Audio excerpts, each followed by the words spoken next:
What's going on, everyone? Welcome to episode 28 of Big Game Talk. I'm Brad. That's Chris. Whether you watch it on YouTube, listen to Apple Podcasts, Spotify, thanks for joining in.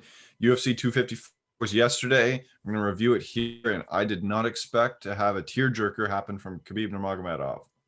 Yeah, man. I see. Like, I know there was going to be a lot of motion going into this fight and coming out of it with the passing of his recent passing of his father, who was so important to him. But man, like, it hits you when you see like when Khabib just handily destroyed Gaethje, and then he was just on his face, just bawling tears. Like, if you just tuned into that fight, then you Mm-hmm. don't know who won that fight. It was so Mm-hmm.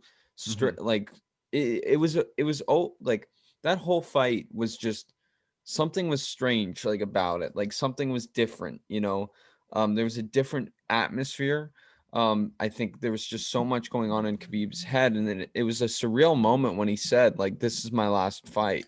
I didn't believe it. I'm glad he said it a few times, because the first time I didn't really know what he was talking about you Yeah. know And um there's a lot of times where MMA retirements happen, and believes it. Like, look at Conor McGregor's retired probably 4 times, yeah. and a lot of other guys retire and truly think that they're retired, and then just come back a few months later. I Yeah. think in this time, Khabib's really retired, especially when he said that my mother didn't want me to fight without my father. I told her this is my last one, and so this is my promise to her. When Yeah. Khabib makes a promise, Khabib means it. Yeah. So like, you really, once he kind of said that, okay, this is for real, and it really goes to show, how much his father meant to him.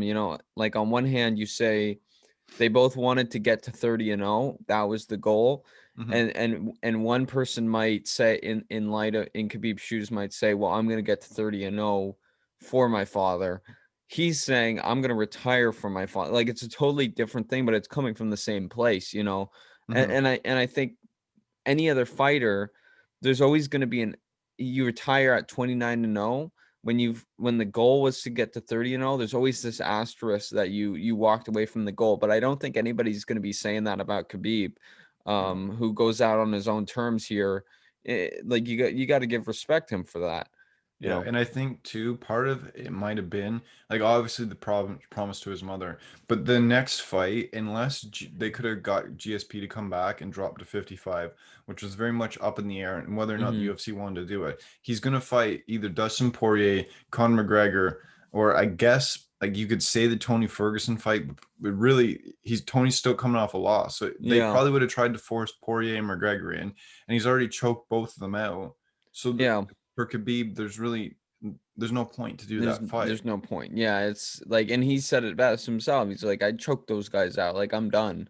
Hmm. And that is, and anytime we've had a few recent, like, retirements. Henry Cejudo comes to mind.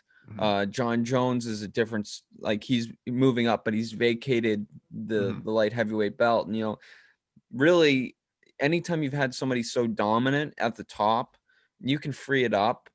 As sad as it is to see this amazing fighter go, and we'll talk about John Jones and Henry Cejudo and Khabib Nurmagomedov later, Hmm. just the grouping that they are. But anytime you get those guys out of there, it sparks life into the division. The UFC starts showing off the guys in the middle of the rankings, knowing that they have Yeah. like up movement to go up. Yep. It's exciting to see in a light heavyweight division that's been so stilted lately. You just got you've had Khabib at the top, you've had Ferguson there, you've had Connor in the conversation. He's a bit of an interesting one, like he's an outlier to fit in there. You have Poirier, you have Gaethje, who's just made a crazy rise since like coming surprising everybody in the Ferguson fight, and then coming against Khabib here. And then you think of guys like Dan Hooker, who are just starting to sneak up, and then you think about Max Holloway potentially coming into the division. It's nice that there's not, like, anytime you have an undefeated guy that just nobody can figure out, it breaks it. As fun as it is to see Khabib, as fun as it has been to see Khabib just grapple, screw everybody Yep. in the division.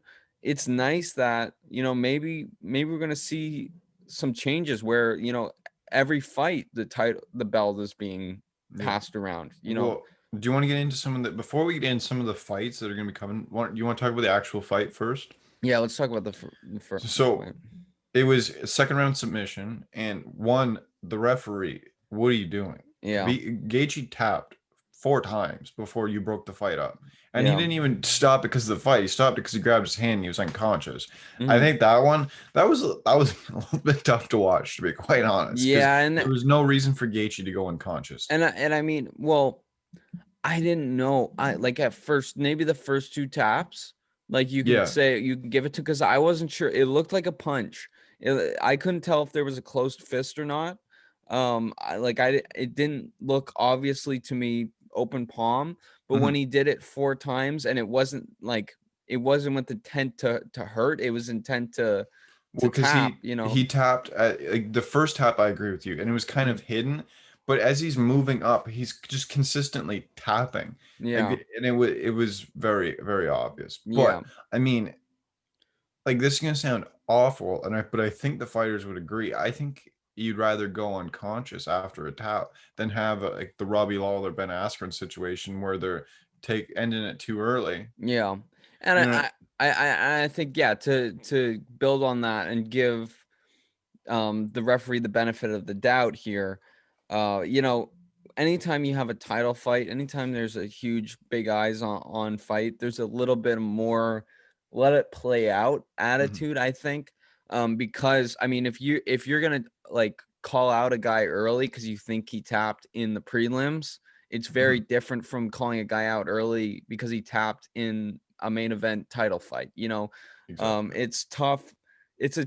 Referees one of the toughest jobs, and especially you throw in this sport, what's unique about MMA is like there's like serious health implications to, Mhm, people are passing, like the difference between you seeing a tap and not is a guy passing out, yeah, where else is like in baseball, it's you just mess up the score or something. There's no like health risks associated, so it's just a high pressure job. And then you have like the fighters who are just like a different breed of human being who, as you said, most of the fighters would rather go unconscious than have a tap go too soon, mhm.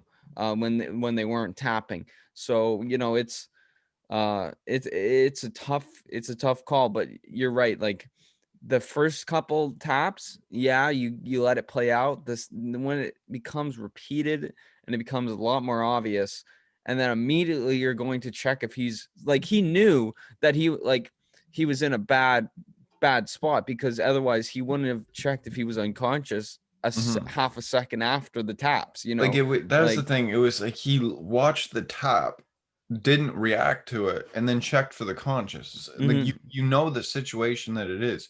yeah, Just clue into the tap. yeah, and But it, yeah, it's just crazy to think, like, man, imagine like Khabib's legs are around your neck. You're tapping and nothing's happening. it's Like terrifying. that's spooky times. And then, like, I mean, Justin Gaethje is a tough guy. If it Mm. was me, like I would, yeah, I would fake on being unconscious before I was unconscious if that is trying to get.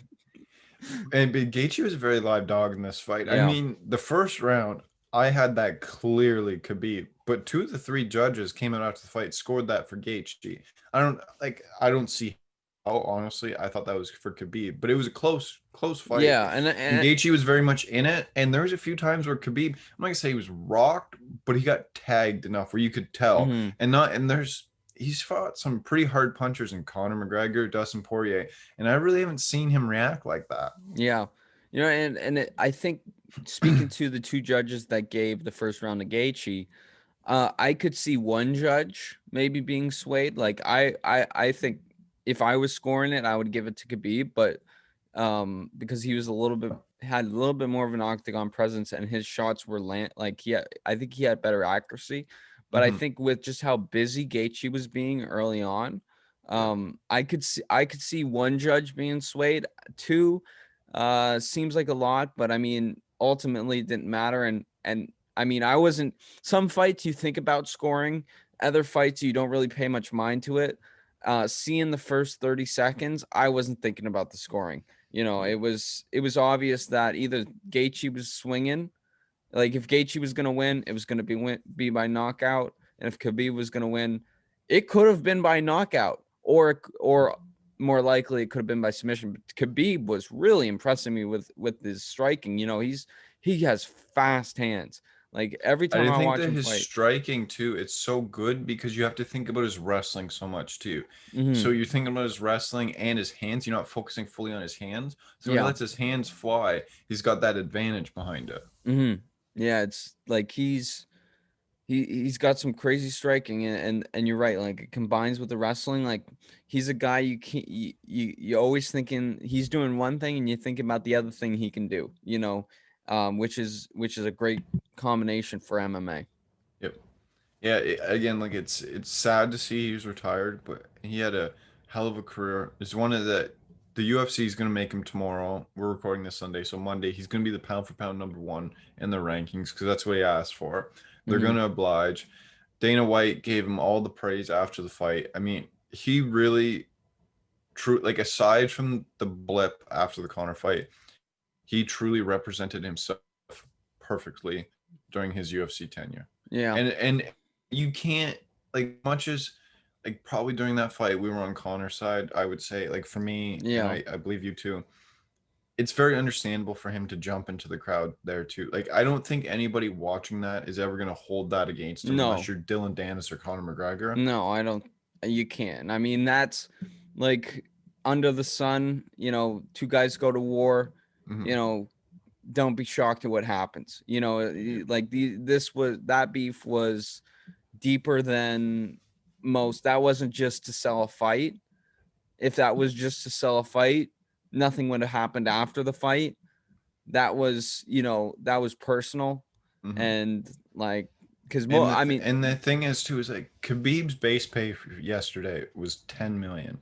Now, if that stuff with Connor doesn't happen and Connor doesn't rile up the whole half of the world that's behind Khabib, Khabib's probably not making 10 million yesterday. Like that fight put mhm, Khabib really on the map with fan wise and made him a superstar.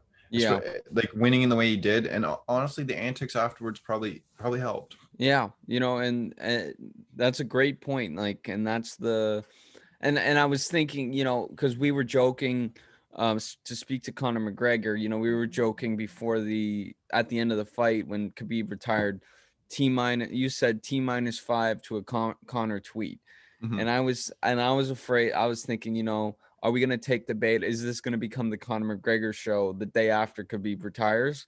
Hmm. So we won't go too much into Conor McGregor, but I will say that's an excellent point about just him being put on the map, and Conor McGregor, his ability to not only get you into him, but also get you into rooting against him for the guy he's fighting. That is a huge, and, Yep. and that like, and Conor McGregor understands that, and he knows that maybe even if they're not tuning in for me, or they're tuning in for me, even if they're not rooting for me, they're still buying the pay-per-view. You It's the know, Floyd Mayweather model, where at the yeah, start of Connor's run, everybody was for him, but near the end of it, people are buying it to try and watch him lose. Like, yeah, that's how Floyd Mayweather's made his millions. Most hmm, times when people are watching, they're not cheering for Floyd Mayweather; they're cheering yeah, for him to lose, but he's hmm, still making money the same. Now, like we talked about, we're not going to get into Conor McGregor, but I feel like for the fights to make next, he's going to be kind of yeah, top of that list. So, but do you want to? Khabib wanted to be pound for pound number one in the rankings tomorrow. yeah. Now, all time. Where's he sit in your rankings? Or if he sits, like give me your top five. If he Pound for sits, pound all time, pound for pound all time, male and female. male and female. So okay, let me lay out who my guys and girls are, and then we can order them, right? So we got GSP, you got Hmm. Khabib, you got Amanda Nunes, you got John Jones, and then you got um Henry Cejudo. Okay. I I, and I I I almost like think that. that's the order. That's it because I was gonna say my order is GSP, Khabib, Amanda Nunes, John Jones, Demetrius Johnson. So we're the same order, except for just swap out Henry Cejudo, Demetrius Johnson. Yeah. Which I think there's a good argument you could have for who's better there. That's one where you can really convince me in a good argument that Henry Cejudo is above Demetrius Johnson there. But We beat him. But Demetrius Johnson had a long run. We beat him though. Long run. Okay. Yeah. Yeah, That's an argument for a different day. I know what you're talking about. I understand what you're talking about, but I mean, we essentially have the same rankings though. Yeah. Which is that's one of the first sports things we've ever agreed on. Yeah. It's good for our friendship, not great for content, that's for sure. Well, because the reason why we have this podcast essentially is because everything about sports we disagree on. Yeah. And we really we haven't had a good brawl in a while. Like we used to, I remember when we were doing the podcast recording on Discord and we just did audio only, we used to go to war. When the MLB was doing all before the COVID lockdown, when the MLB was talking about rule changes, we went to war. Yeah. I think too, we've talked about the debate episodes. For people listening, do you want to get into it, or is that going to be a surprise? Let's just get into it. So we thought about the debate episodes. If you're really familiar with the show, you know about producer Mitch. So we thought about a debate where producer Mitch would be the what's it moderator called? Moderator. Yeah. And we would have an MLB, an MMA episode, and we'd have 3 debates. Mitch would moderate it, and it would be a full-on debate, and at the end Nathan would say who won, and we do a best 2 out of 3. And I think for MLB that's really easy because there's the DH, which we previously talked about, but for any new listeners, that's pretty buried in our library. In our extensive library. Yeah. What else is there? There's a lot of things though that we could argue about. MMA, I think there's a lot that we could. And speaking of that, the live scoring thing that you've been talking about, why MMA should have live scoring, we got a great example of why live scoring is bad coming up later. Yeah, and Brad is wrong. Yeah, stay tuned for that later this week. This will come up Sunday. Wednesday we got something special coming up. We'll talk a bit more at the end of the episode about that. But yeah, that was one of the things I got proved wrong, where I thought for sure I was right. Mind you, I'm not completely wrong. So this is just one person's opinion, but we'll get into that a bit later. Yeah, we'll get into so that. Shockingly, I thought that was going to be a segment there for the pound for pound rankings, but shockingly, we're pretty similar. Now, though, we might differ a little bit on this. The lightweight fights to make now. For me, right away, Conor and Dustin have already essentially agreed to fight in January. That's got to be for the title now. Yeah. Agree? I think that's the simplest way. I think when this is where I'm at, right? This is where I'm at. If you're Gaethje, you finally get your title shot, and it happens to be against one of the pound for pound greats of all time, the greatest fighter currently in the UFC. You're fighting that guy, absolutely dominant, and he just mucks you, and it's on one hand, you had your title shot, you got your fair shake at it, and you lost. Go back to the drawing board, go back down, take a lower ranked opponent, work your way back up. I think he needs one fight.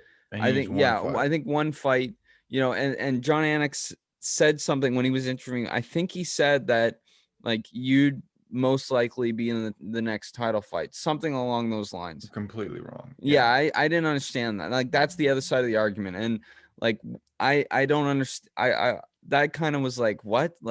You realize how many people are coming up through, the light heavyweight or the lightweight division, and I didn't really know what he was talking about there. I think it has to be Conor Dustin, because Conor and Dustin both fought Khabib, both have got a win sense.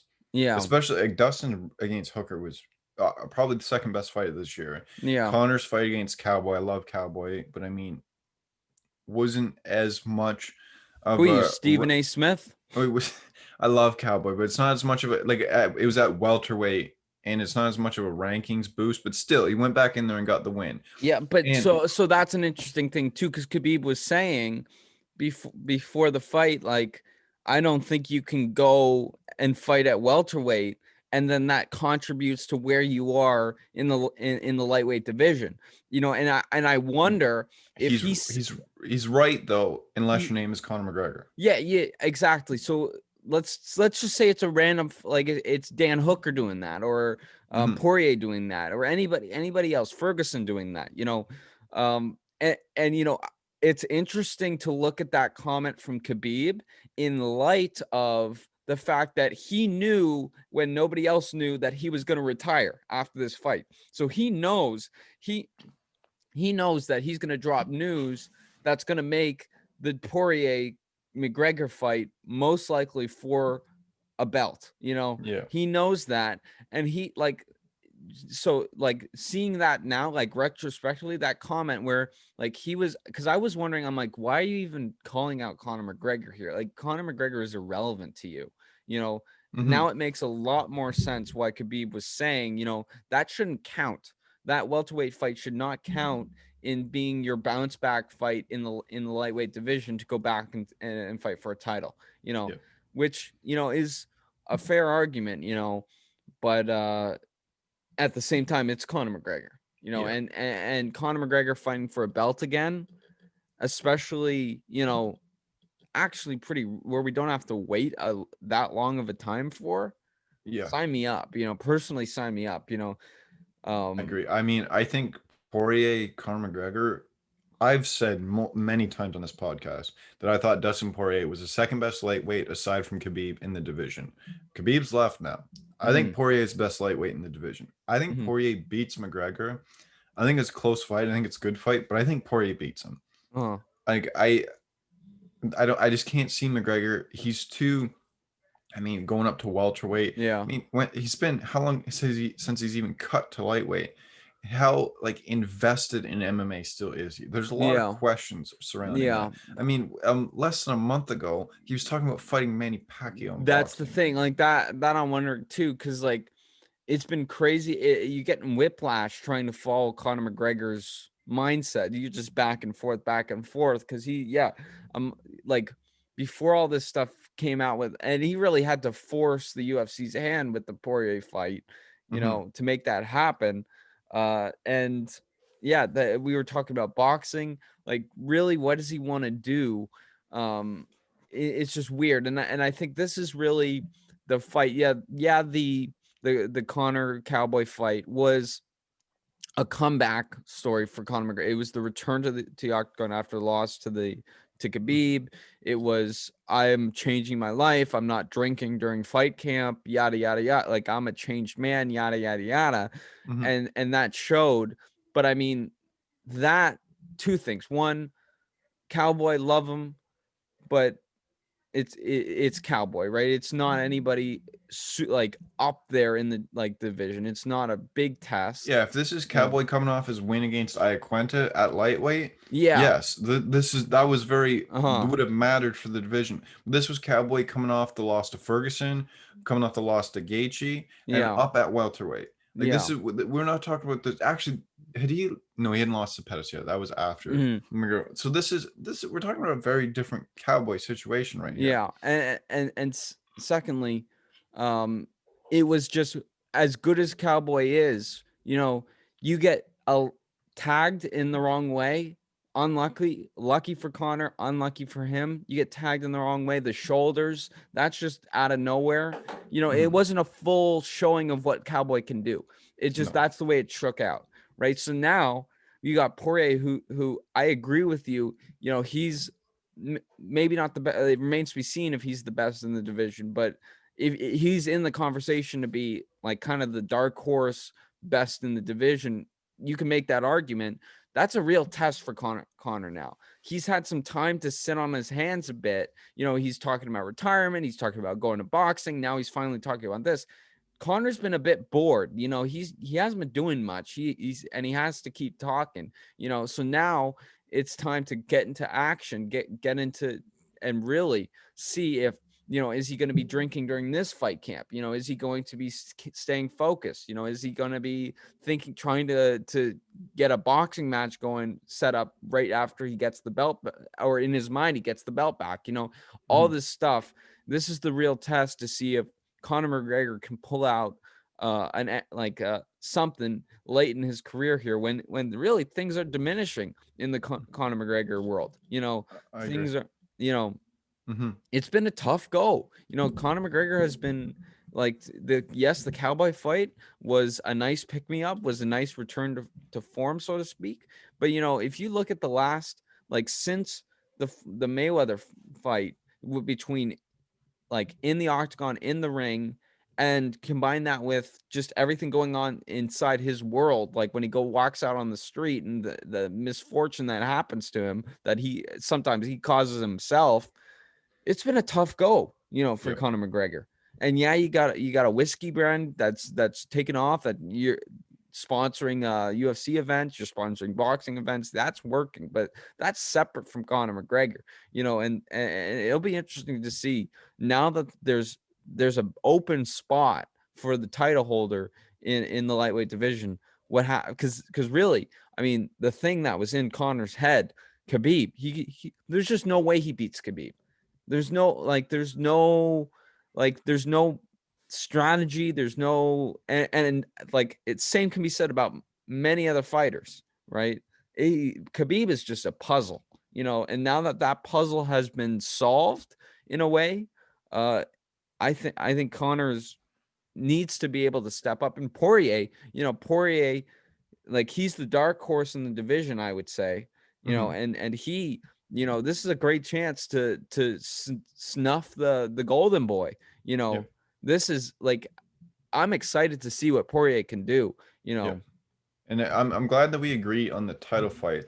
I think the number one contenders fight, because I think that one could easily be set up. I think we're going to disagree on this one. Yeah, I say that the number one contender fight is Michael Chandler versus Tony Ferguson, because I think Michael Chandler deserves to be in there. One, because he showed up when nobody else would to be the backup for the fight in yeah, Fight Island for this fight. He showed up, made weight, and Michael Chandler's, correct me if I'm wrong, I think he's around 35 years old. You yeah, signed him as a big free agent signing.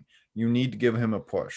You yeah, can't start him low in the rankings, especially lightweight. So I think you throw him right into the deep end. And you also have to reward him for what he did for you on Fight Island.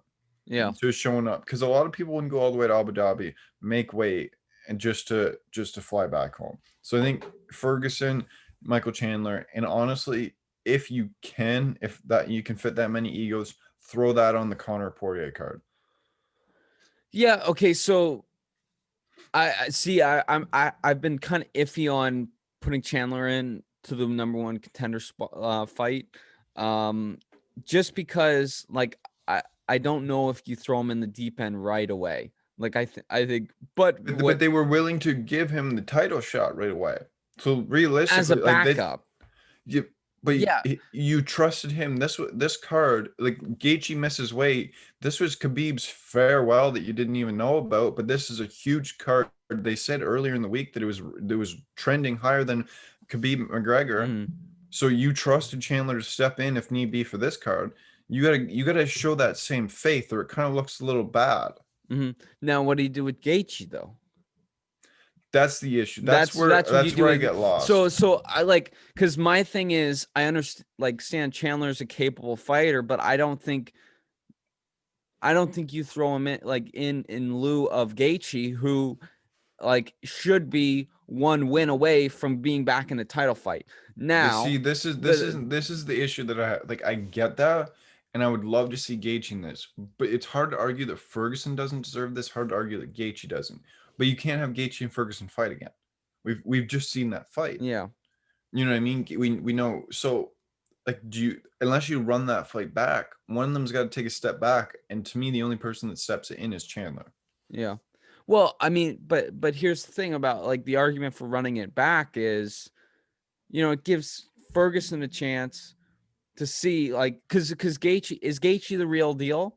I don't think we really know fully yet. I think we know fully. Yeah. Yes. Yes. Gaethje is the real deal. You like what he did to Tony Ferguson is not a fluke. He put it on him for about 20, 4 minutes. Yeah. And you look at his wins before that, starching Cowboy, starching Edson Barbosa. Like he's had the wars before that too. Even in the losses to Alvarez and Poirier, he put in wars. Like, and the improvements that he made, I think there's Gaethje is the real that's deal. fair. That's fair. But like I'd love to see Ferguson get a chance to respond. You know, like I think that maybe not now that and But again, it's tough. It's tough. I guess What do you, Ferguson to respond, but not against Gaethje because so like what? Hear me out then. Hear me out then. I love Ferguson. It's gonna pay me to do this. But what about you did Chandler Gaethje? I don't hate that. I don't hate that. Yeah, To me, I think that it's definitely Chandler versus Gaethje or Ferguson. Rotate one of those two in and out. because here's I think where that works, and it works to both of our points. One, Gaethje deserves to be one win away from a title fight. The only way that happens is he's fighting in the number one contender spot. Chandler, as you've said, great points from you. I gotta say, he did make weight in Abu Dhabi and didn't fight. That's a guy that is there for the organization and UFC, you've said it many times, it's a what have you done for me lately league. And right now, as it is, what have you done for me lately means a lot more with Chandler than it does with Ferguson. As important as Ferguson is to the UFC. So I think Chandler Gaethje is the fight to make. It gives Gaethje a chance to say you've really risen up. You fought hard against Khabib, like you competed against Khabib. He's just like so good. It's a shame. Here's a guy that we don't really know how good he is. Like Chandler, like he's a fantastic fighter, but he's untested in the UFC. Being thrown into the deep end. Welcome this guy to the UFC. Really show him what this is all about. And for Chandler, it's you're getting up there. You're coming into the UFC finally late in your career. You really shown up for us. We want to reward you. Now we're gonna put you against one of the best guys we have. I like one that. of the Yeah, most relevant guys we have. you swung me on that. I like that. I like that. And then with Ferguson, there it really is an element of like, what do you do with him? And the only thing is, it's like he was out this week saying a lot of stuff, kind of really chirping Dana White and everything. And the craziness that is Tony Ferguson, like if you're the UFC and you get that plan, as much as it sucks, you got to put Tony Ferguson on the shelf. You're like, I don't have to deal with him. Yeah. Because I imagine bargaining with him is not. And then there's still fun fights to make with Tony Ferguson. I think you can either say, yeah, like there's an element of like if you want to sit on the shelf, because the war against Gaethje, he needed some time off. You fight the winner, not the winner. You kind of fit him in with one of the losers of the fights, I guess, and then he's win that fight you're in, or like you said, Hooker. Like you get him back. The problem is there's so many guys in the lightweight division that deserve title shots. Yeah, that's the issue. And I think you got to remind Ferguson he's coming off a loss to somebody that wasn't the champion, so he's a little bit more diminished down. Yeah. Do you almost give him the winner or the loser of Conor Poirier? Yeah.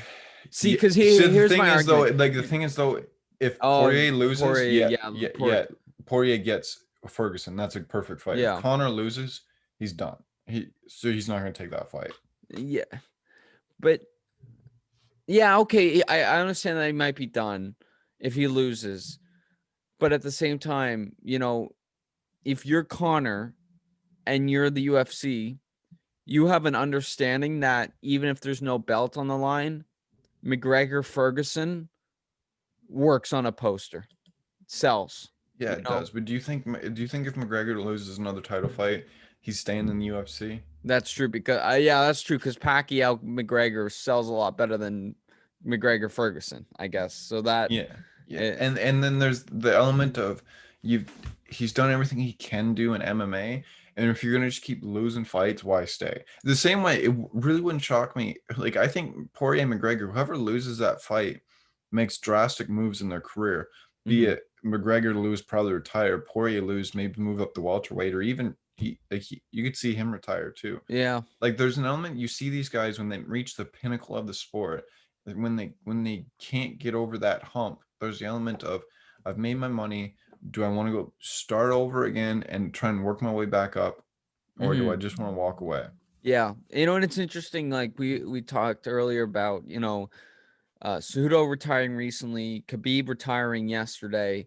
Now McGregor might be on his last legs. It's strange how it all. Daniel Cormier just recently retired. You know, um, John Jones. Who knows what John Jones is doing? It really comes in waves. It really goes in waves, and you can see like one generation of fighters, the generation that made the UFC what it is today, um, is passing on the torch now to the younger generation. It's exciting to see, but at the same time, it's very sad to see these fighters that you've grown so used to. These are the Mhm, guys that made you get into MMA in the first place, and now they're leaving. mhm. Um, it's just strange. I agree. I agree. And I think like we could segue this here to the middleweight division. Adesanya is going to become one of the stars of Yeah, this of the UFC now that yeah, Khabib's walked away too, especially yeah. as a foreign star. Hmm. And he might have his new, or I guess repeat challenger, because Robert Whitaker put it on Jared Cannonier. Yeah. Now the judges' scorecards had 29-28 across the board. I don't know how you give a single round to Cannonier. Yeah. That's ridiculous. Whitaker put it on him. Didn't finish him like he said he would, but really good performance. I think, tell me if I'm wrong here. I think Adesanya Whitaker is the rematch. It's unless some craziness happens and Adesanya Yeah. Jones does happen, I Yeah. think you have to make that fight. And I think this was the perfect fight. So let's say, not to go back to Khabib too much, but Khabib Gaethje, all eyes are on that, right? Biggest fight of the year. It was I think, a genius move, whether it was made intentionally or it just worked out that way, to put Whitaker, Cannonier as the co-main on this, because you have so many eyes. So the same eyes that are just tuning in for Khabib all the time are also tuning in for John Jones. So they know about the beef with Adesanya, and for a lot of more casual MMA fans, there's not as much of an understanding of the logistical nightmare that uh Jones Adesanya fight poses, just because the weight these guys are at. Adesanya walks at 185, so he's Yeah. gonna have to like gain. It's not even about cutting less; it's about gaining weight. It's just, and John Jones wants to move up to heavyweight. He's vacated his belt there, so if he moves up, once he's gone, he's done, right? So Yeah. you have this thing that's hanging out in front of you, which is a John Jones Israel Adesanya fight that a lot of people that don't understand how this all works thinks needs to happen, right? Or not even, because there's people that understand how it works and say that'd be awesome it happens, but people that are like, this will happen, people that without a doubt this will happen. And in the promos leading up to this week, or yesterday's fight, like 254, like last week's fight night, the promos, like it was, like Israel Adesanya saying, Cannonier, like, if you win your fight, we're gonna, so it sets up this thing where naturally you're thinking about, okay, the next person Adesanya is going to fight, you forget about John Jones, you're thinking about Cannonier or Whitaker, right? That was a perfect timing, to kind of quell the calls for John Jones to fight Adesanya, because if you're the UFC, you want to let that play out, like you want to let it play out, because it's good for business. Any talk is good for the business, but when it gets to a point where like fans think it's actually going to happen, or this needs to happen, you got to kind of distance yourself from that. And I think the timing on this fight was perfect, and the fact that these guys, like Whitaker, came out and just went to war, Mhm. that was huge for his stock, for the whole middleweight stock, for Israel Adesanya, like that. It's all good for the UFC. I think if you're Dana White, like, you're sitting back after that fight and saying, that's great. We got a great fight for Adesanya now.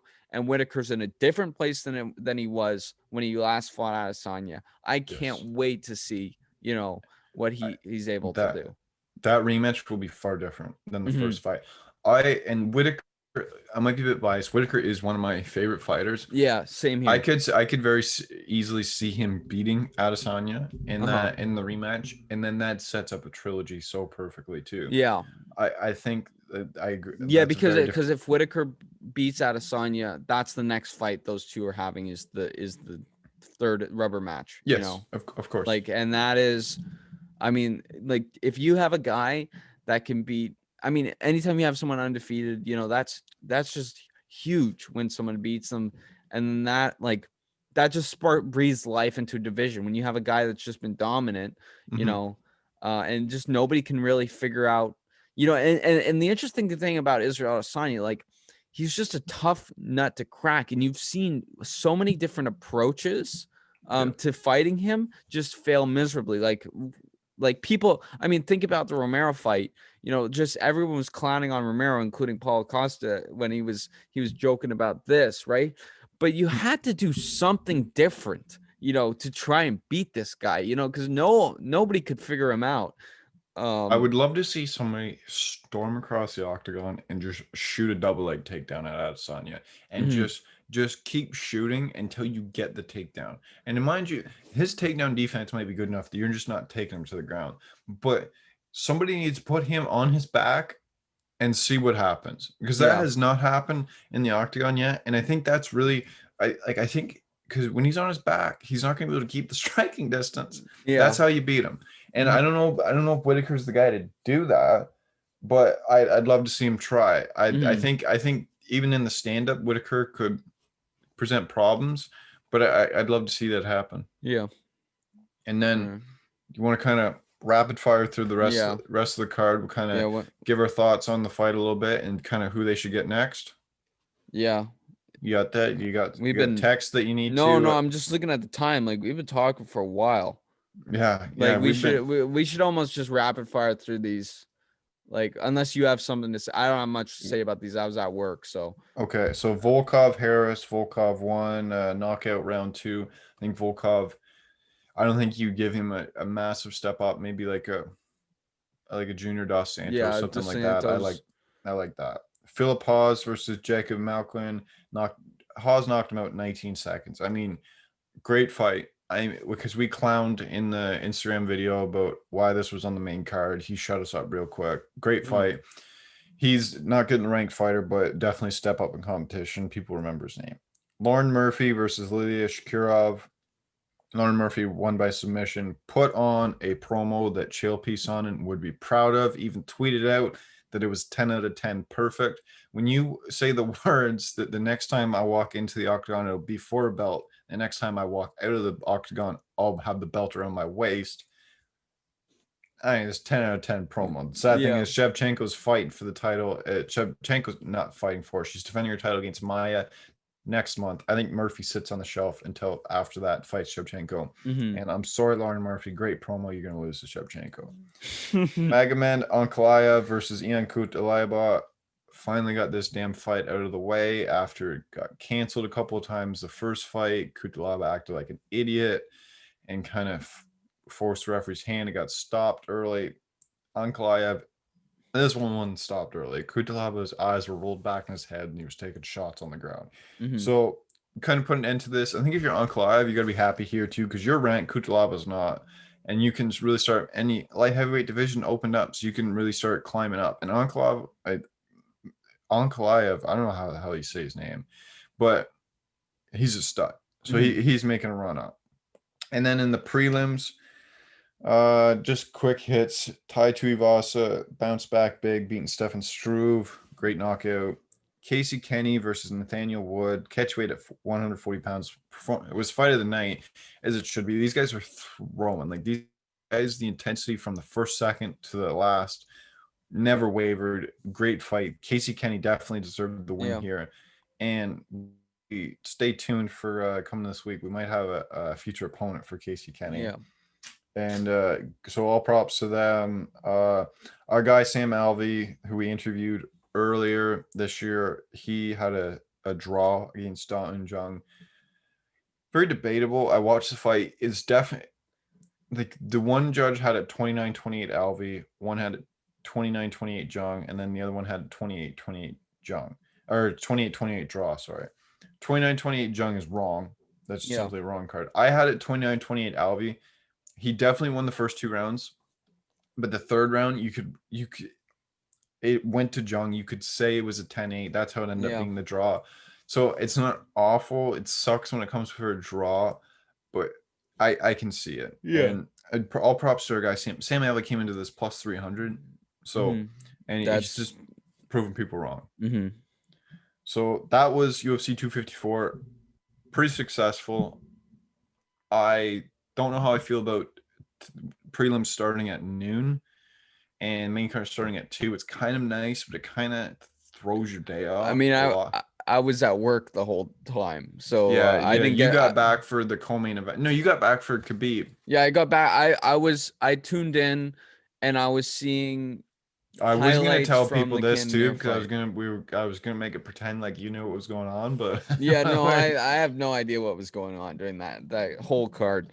Yeah, it's tough. Like, one of the few days I work is Saturdays, and then like it had to be. I mean, it's nice for Khabib and the Russian fans that you do it, but I'm like at the same time, it's inconvenient to me. And doesn't the UFC just doesn't care about me? Like, do they know who I am?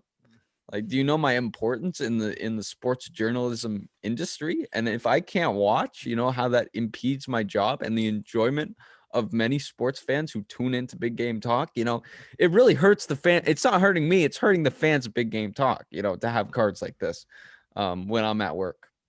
That's well, just me though. speaking of organization and not playing to our schedule is Bellator. So Bellator, honestly, one of the biggest fights in their promotional history is coming up this week in Gegard Mousasi versus Douglas Lima for the middleweight world title. Douglas Lima just is his last fight. He won the welterweight championship at the end of the Grand Prix. First of all, Bellator, stop with your obsession of double champs. You don't have enough weight divisions to have all these double champions. You need more champions. You just like Patricio Pitbull has had the lightweight title for like a year and a half. He hasn't even defended it. He's in the featherweight World Grand Prix, so he can't defend it. Like it makes no sense. Like you're just screwing your own promotion by doing it. But here we are. They're doing it, and it's Yeah. and also Thursday But night. I mean, okay, here's let me think. And I agree with you that the double champs is ultimately destructive. Like, it really stifles things. It ruins your opportunity to make multiple stars out of people. But is it almost you got to be a bit scrappier if you're Bellator to keep the stars you have. And if a star wants to be a double champ, and their contract is coming to its end, and you give them opportunities to be a double champ, like you say, okay, we're gonna re-sign you, and then in order for us to re-sign you, you got to say, you know what, I'm gonna put 2 belts on the line for you. That keeps people around, keeps around the stars you have, because I mean they can just, like, they become Like free agents, go to other. I agree, but Yeah. here's why this doesn't work. One, Patricio Pitbull clips Michael Chandler behind the ear in a really fluky way. Mm-hmm. Michael Chandler then gets 2 wins and still doesn't get his shot back at the belt because Patricio Pitbull is in a featherweight Grand Prix and has said he has no intentions of defending that belt, so he leaves for the UFC. Yeah. Does that happen That's if he has a belt? Probably not. Rory McDonald wins the welterweight title, says, I want to go fight Gegard Mousasi for the middleweight title. Gets his ass absolutely, for the kids, bleep that, absolutely just gets Ass destroyed is during the okay, I fight. think. I Like think Ass is okay. career changing, like how bad he got beat. He comes back, loses the welterweight title too, and then he heads off to PFL and is never the same fighter again after that. And it ruined your welterweight champion by going up. So now you got Douglas Lima, who right now is the face of Douglas Lima and Chris Cyborg are the face of Bellator right now. Mm-hmm. If he loses Gegard Mousasi, you've just ruined your welterweight title holder, one of the faces of your organization. Mm-hmm. And Gegard Mousasi too is coming off a loss. His last fight was a loss, I'm pretty sure, for the middleweight title, like against Rafael Lovato Jr. And like all props to Lovato Jr. I mean, he had to drop the belt because of brain issues, but it's just Brain worms. no, he had to like apparently like essentially like if he had more fights, would have been not good. I don't know the exact details. People can Mhm. Google it, but it was I don't agree with. And then Thursday night, at least this one's at 8. The one with Cyborg was at 10. It was like, look, I work on Monday to Friday, the 8 to 4:30. I'm not staying up till midnight, 1 in the morning to watch these cards for Bellator. The 8 p.m. is not bad. It's doable, but I get not wanting to be Saturday because UFC. Put it on a Yeah. Friday night. You've done that before. Yeah. Why they've moved to Thursday makes no Yeah, I sense to think me. Friday night, because then you like, because it's the same thing with college football, right? Mm-hmm. You do like you can't have Sunday, so you take the next best thing. What's the closest thing to Sunday? It's a Saturday. You can't have Saturday night if you're Bellator. What do? You take Friday and you roll it. Like allow it to be like people like if you're saying like if you're gonna make the argument that I mean Bellator is a comparable product, to the UFC, then people are gonna be people that want to watch MMA. It becomes a full weekend affair, right? It becomes like people watch college football on Saturday, all day Saturday, and then they watch NFL all day Sunday. That's just the culture around it, the timing around it. And if you're and I think it's so hard when you have a weekly and MMA is not weekly, but let's say like at the most that frequent it's happening for a promotion, it's happening once a week, right? Now there's some changes with the UFC did Wednesday cards back at the beginning of when they came back, but that's different animal. So let's say it's a weekly sport. Let's compare the NFL to UFC to Bellator to college football, right? All these things. Sunday, it's gotten to the point where Sunday is associated with NFL. It like NFL Sunday. I plan my whole Sunday around when my team's playing or when the games I want to watch. Or maybe We're I just recording say this first thing in the morning Sunday because of the NFL games coming up. Yeah. exactly. So people change what they're doing, for like it becomes the day becomes associated with the sport. And Saturday has become that for the UFC. Saturday nights associated with fight night. We're gonna go watch the fights. It's a Saturday night thing to do, and with how frequent UFC has been putting out events, it's almost a weekly thing at this point, especially Yeah, since yeah. They um if there's 52 weeks in a year, they probably have like 48 cards. yeah, so it's really becomes associated with Saturday. The problem with Bellator is they keep changing the times, they keep changing, and you can have time changes like the UFC changed the time for yesterday's card, and that made sense with the logistics, with where they were, who was fighting, all that. But if you don't have a consistent enough, like you have to have a consistent thing to divulge from every once in a while. But Bellator doesn't have that, and they don't even have a consistent day. So you can't associate Bellator with a particular day of the week, And like then you can with the I NFL, like think you this is can what with they're trying to do with Thursday. This is going yeah, to be their day, the way they're rolling it out, and it's a which is like stupid day. yes, it's ridiculous. It doesn't make any sense. And it's Now here's one argument for Thursday, right? The problem with like any or what the reason NFL works on Sunday is because it's a weekend day, so people have it off, and it's a more relaxed, so people can sit and watch TV. Like Saturday is kind of the day you get your projects done. Like if you mhm. have work to do on the house, yeah, errands to run, you do that Saturday. Sunday is more typically the day of rest, as God has given it to us. If you get into that Sabbath, right? And then the next day, the beauty of it is the next day is Monday. It's a weekday. So Yeah. then you have because all the sports shows like talk radio, yeah, all of that Mhm. has one night to prepare to go back on air.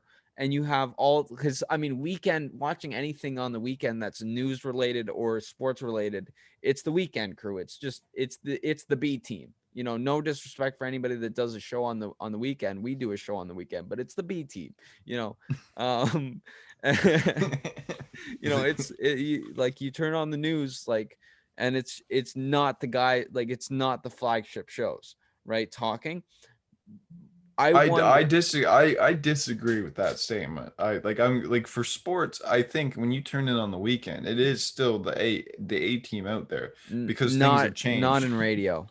Yeah, okay, maybe not Not in well, radio. And but maybe I'm like a bit biased towards radio because that's where I get most of my yeah, sports I was news. gonna say I don't listen to radio at all. I'm listening Yeah. to like the people on the TV. I get what you're saying, though. I do get like it. and Bellator, and also there's just more. Like if you took the amount of media people that are working on a Friday versus working on a Saturday, it's two radically different numbers. So if you're Bellator, you almost want that Thursday, so that Friday you have like all eyes on talking about, But the and you get problem in is, before, I you know, get it. But the because problem here's is you got you.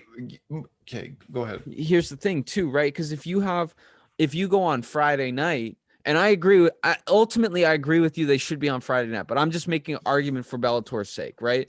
If you go on Friday night, you get lost in the sea of all the other things happening on the weekend. And by Monday, when everybody's talking about the sports weekend, recapping the sports weekend, nobody's talking about Bellator because that's far removed history. With Thursday, you get Friday all to yourself in terms of the conversation. Here's the thing, though. Nobody's talking about Bellator regardless right now. That's the problem. Like we're giving That's Bellator true. more airtime right now than all the major networks will combine, regardless of when they fight. Right now, the whole thing is get eyes on the sport. And you're not going to get eyes on a Thursday night because so many people work the Monday to Friday and they work early in the mornings. Nobody's staying, like, if Bellator needs to be at prime times where it is not inconvenient for them to turn in. It has become inconvenient on a Thursday night sometimes. It will become inconvenient to watch Bellator. People aren't going to tune in for what is the B side of MMA. People are going to say, I'll wait till Saturday and watch UFC when I can sleep in on Sunday and I don't have to worry about being tired for work because I stayed up to watch Douglas Lima fight goddamn Gegard Mousasi for the middleweight title, where they're going to just clog up all the divisions again. Yeah. And I ultimately I agree with you. I'm just trying to figure out because it makes no sense to me why they're doing Thursdays. So I'm trying to I'm racking my brain, jumping through mental hoops to try and figure out why it makes sense. I think this is why they partnered with CBS. Yeah. My guess, does CBS do a lot of college football? I think so. And Friday nights, no. I'm sure I don't know for certain, but I'm sure they do a lot of college football. Yeah, that's what I'm saying. So Friday night is probably a college football game. Yeah, and they don't want to do that. And then all day Saturday will be college football as well. So that's probably why. And I mean, well, and here's the thing too about the late. So then that's a good reason why they do it then. And then also, why don't they start at 8? Why do they start at 10? I mean, in all fairness to them, Thursday night football. You're competing with Thursday night football. Yeah, so in all fairness to them, they're starting at 8 this Thursday. But I mean, then you're almost screwing over the West Coast fans too, because that starts at 5 for them. They're just like, we're just getting off work. Give me a second to get home. Yeah. But then if you move it back, the East Coast going, I'm going to bed. Yeah. So you've screwed yourself. Man, time zones, man. Why do we have them? Why do we have them?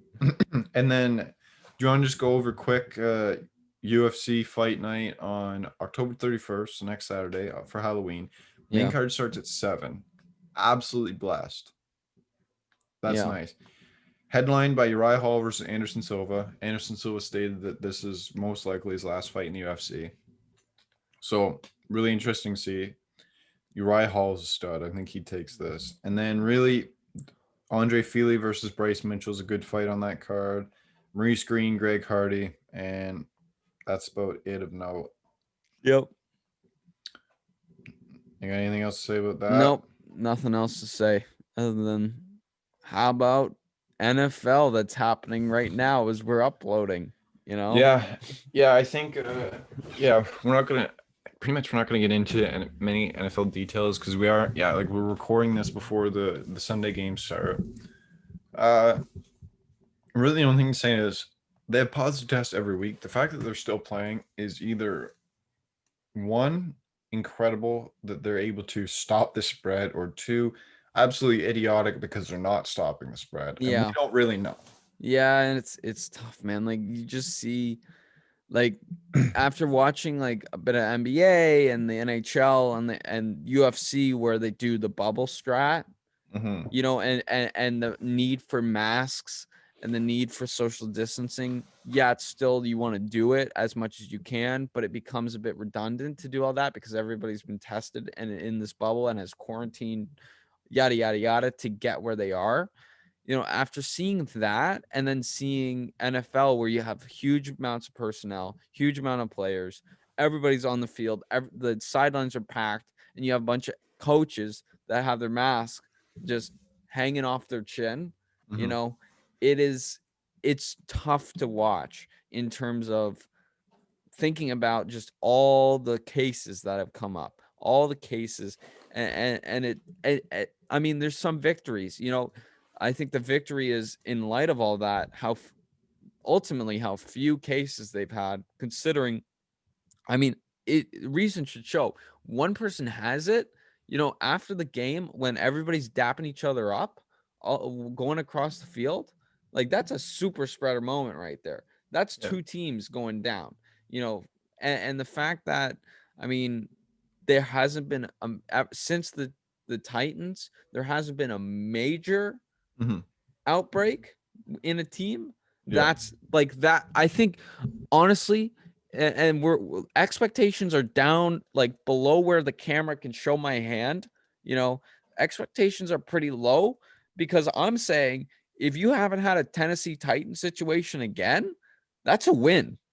That's incredible. And two, for the Tennessee Titans, like I really don't think that they were not doing the proper protocols or whatever. A really good listen. I sent you the link. I don't know if you listened to it, No, but I Bussin' with didn't. the I haven't Boys. listened to yet.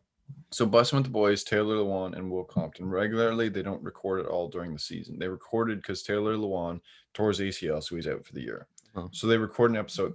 It's an amazing listen because they get into a little bit of the COVID stuff that their team went through, but they talk, and it's a great listen to hear about a player that went down with an ACL tear and how he's reacting to the immediate reaction and to what the reaction is to be out for the year.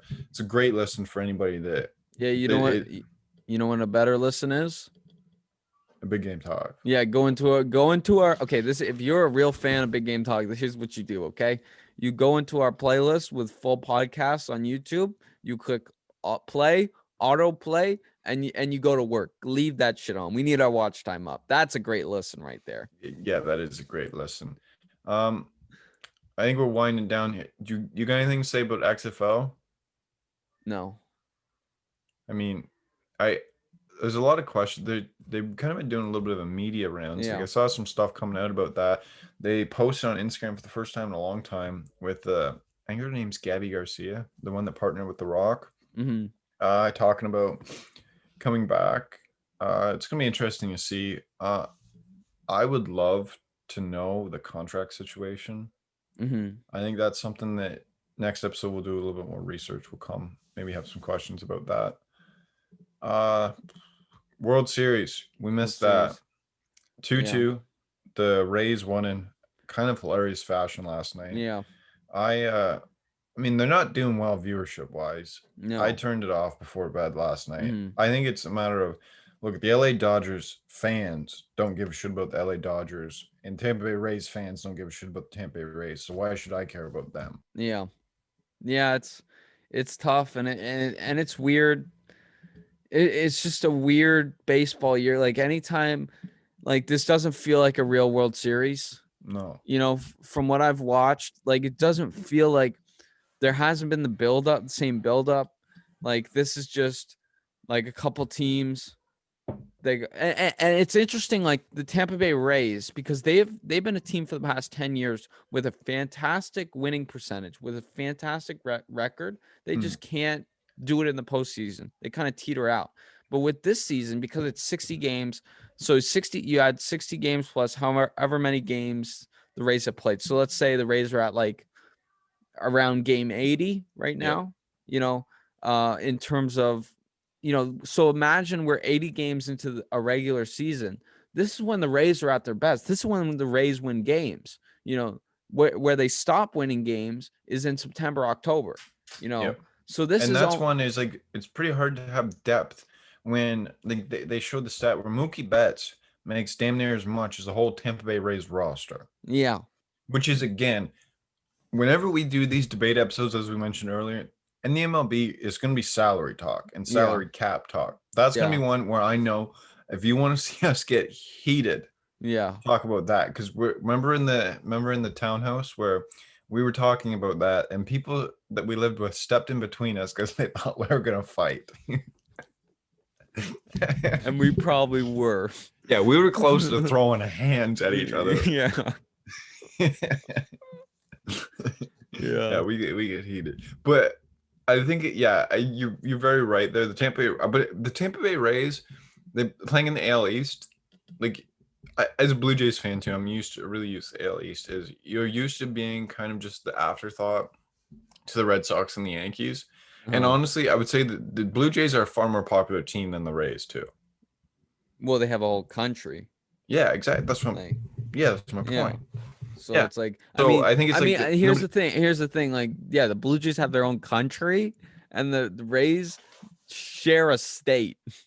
Yeah, and like nobody cares about the Tampa Bay Rays in Tampa Bay. Like they can't, like, their stadium's at 10% capacity when they're doing good. Pre social distancing. Yeah, like they had no difference in playing in front of the crowd. So it's like I can see why the numbers are so low. My thoughts are it's 2-2. I'm still gonna take, I think, Dodgers in 6.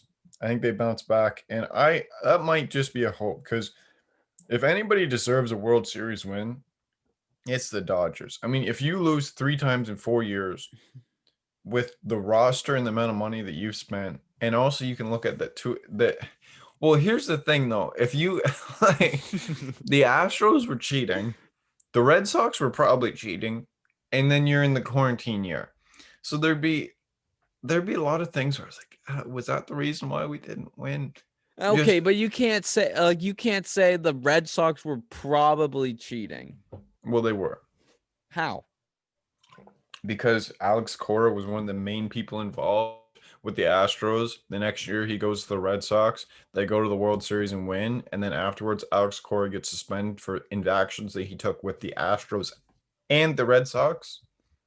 Man, now you're talking like a conspiracy theorist. No, Brad. look it You're up. talking Alex, like a no, conspiracy. no, I'm not joking. You're talking like a conspiracy theory. Put on your tinfoil hat, Brad. Start talking about. No, and they, like I've said too, like I don't have as much of a problem with the cheating as everybody else has, because I think that if you really looked into it, probably half the league is. Dude, and if you're cheating. not doing that, yeah, and you saw that, you probably going, why the hell were we doing that? Yeah, that's the thing. Like, baseball has always been kind of like a league for just degeneracy. Like, it goes back a long time. Like, the history of cheating in baseball, like, it's synonymous. Like, whether you're putting cork in your bat or you're sticking a needle up your butt, like this, like, even like before the steroids and everything, like the spitballs and everything. Spitballs, like, you got people betting on their game, like the Black Sox, like, betting against themselves and throwing a World Series, like. Yeah, and that was like 100 years ago almost. Yeah, people still talk about it. People still talk about it, so, it's part of the character of baseball that cheating happens. So if you're the Dodgers, you can't be complaining. Like, you can't be saying, oh, we lost because of that. We lost because of this. Like, you can't just make Alex Cora your scapegoat. Okay. You got to man up and say, we're just choke city out here, and we're going to choke again against the Rays. Because I don't think so. I think the sports gods are on Tampa Bay's side, as I've said. You gonna argue against the sports gods, Brad? Yeah, good point. Good point. Yeah, exactly. Thank you. All right. All right. Well, we've been going for, what are we at here? Like it's a little over an hour. It's 10:50. I see. Yeah, dude. It's been an hour and a half. So all right. So that's a podcast right there. Let's kick it to the outro. So first of all, we teased it a decent amount coming up this week. Andre Ewell, UFC bantamweight, coming off a win against Mr. Highlight. Yeah, Mr. Highlight. We got an interview with him coming out. It's going to be coming out Wednesday. Podcast and video form on YouTube and Spotify for whichever you prefer, or wherever you get your podcasts. And that's going to be, so this is episode 28. That's going to be we're going to treat it like a full episode podcast. It's decently long. So it's just going to be episode 29. It's just going to be that. It's not going to be the usual format of us talking about sports. It's just going to be us talking to Andre. That's why it's releasing middle of the week. And then next week we'll be back at you with the normal podcast, episode 30. It's going to be a big one. So look out. Yep. Ad read, do you want it or I got it? You got it. All right. So once again, we're brought to you by Phoenix Fit. That is fnxfit.com.ca. Wherever you are, you can, if you're watching on YouTube, you can see it down below here. If you're watching on Spotify, go to our link in our bio on Instagram. Or it'll be in the description of the Spotify, iTunes, like all that stuff. You'll be able to find it. Yeah. Once again, it's promo code BGT15, 15% off any purchase, not just your first purchase. They got all your protein and supplements needs, as well as athletic apparel. Their stuff's actually good. It's like we've got the apparel, the protein's good too. It's good stuff. I know we're once again just another podcast is promoting protein stuff, but it's good. Trust us on it. If you have any questions on the products, we got the pamphlets. We'll send it over. And again, so Phoenix Fit, fnxfit.com.ca, promo code BGT15. All right. You guys have a great week. Follow us on all the social media, link in the description, send us an email, and stay tuned. Big interview coming out Wednesday. All right. See you guys later.